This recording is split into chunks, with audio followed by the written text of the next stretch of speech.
మహబూబ్నగర్లో కాంగ్రెస్ ప్రభుత్వం 3 రోజుల పాటు రైతు విజయోత్సవాల పేరుతోటి వాళ్ళ పరిపాలన పూర్తయి 1 సంవత్సర కాలం జరుగుతున్న నేపథ్యంలో ఒక కొత్త తరహా ఉత్సవాలను నిర్వహిస్తున్నారు.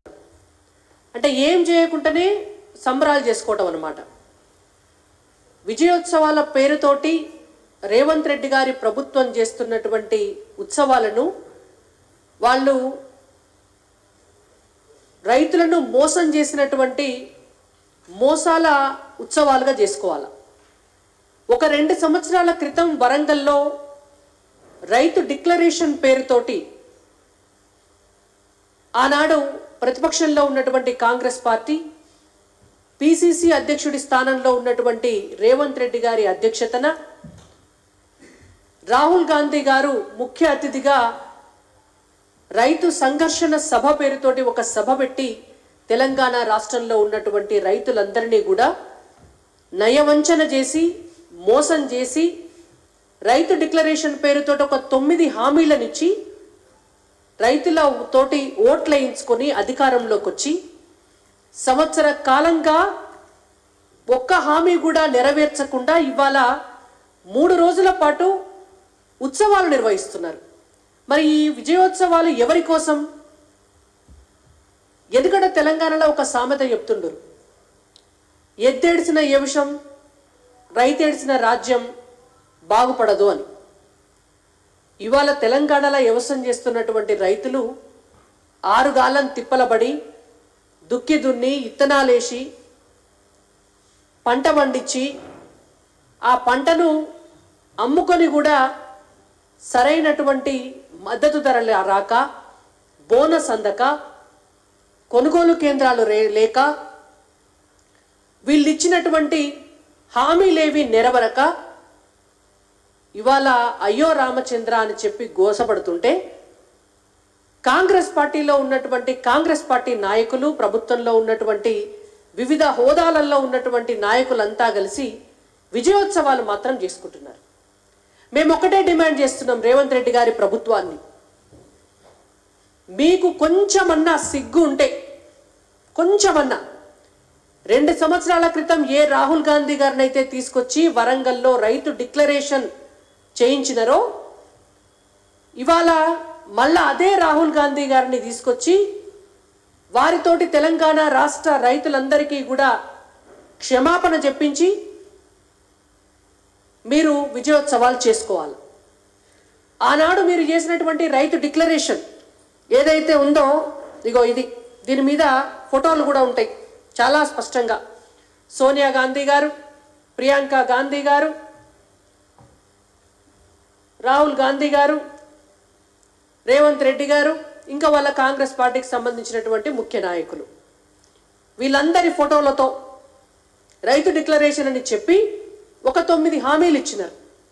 ఈ 9 హామీల్లో ఒక్క హామీ కూడా నెరవేర్చనందుకు మీ రైతు డిక్లరేషన్ని మోసాల డిక్లరేషన్గా డిక్లేర్ చేసి, అయ్యా మేము మోసాల డిక్లరేషన్ చేసినాము, మీరు ఓట్లేస్తే మేము అధికారంలోకి వచ్చినాము, మాది అధికారంలోకి వచ్చి మిమ్మల్ని అందరినీ మోసం చేసినాం కాబట్టి మమ్మల్ని క్షమించండి అని చెప్పి చెంపలేసుకొని తెలంగాణ రైతులను క్షమాపణ అడిగి మీరు విజయోత్సవాలు చేసుకుంటారో, మోసాల ఉత్సవాలు చేసుకుంటారో, ఆ సభలు రద్దు చేసుకుంటారో కాంగ్రెస్ పార్టీ నిర్ణయించుకోవాలా. రేవంత్ రెడ్డి గారు సమాధానం చెప్పాలి.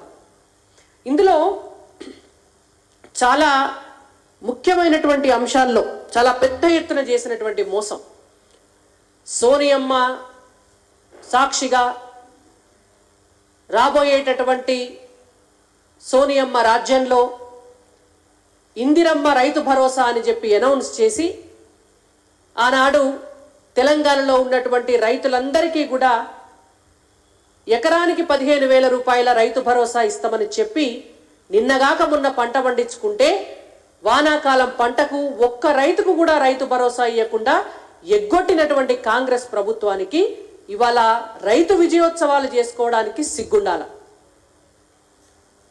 వ్యవసాయ కూలీలకు, కౌలు రైతులకు మేము రైతు భరోసా ఇస్తాము, కౌలు రైతులకు 15,000 ఇస్తే వ్యవసాయ కూలీలకు 12,000 ఇస్తామని చెప్పి ఈనాటి వరకు ఒక్క కౌలు రైతుకు కానీ ఒక్క వ్యవసాయ కూలీకి కానీ రైతు భరోసాను అందివ్వని రేవంత్ రెడ్డి గారి ప్రభుత్వం రైతు విజయోత్సవాలు చేసుకోవడానికి కొంచెమన్నా కూడా సిగ్గుండాల మీకు.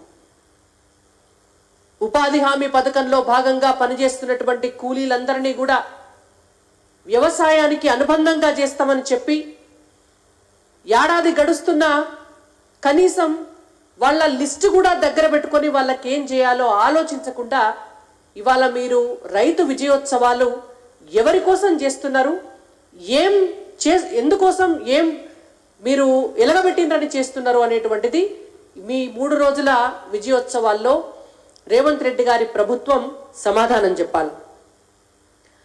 ఇంకొకటి అసలు సిసలైంది.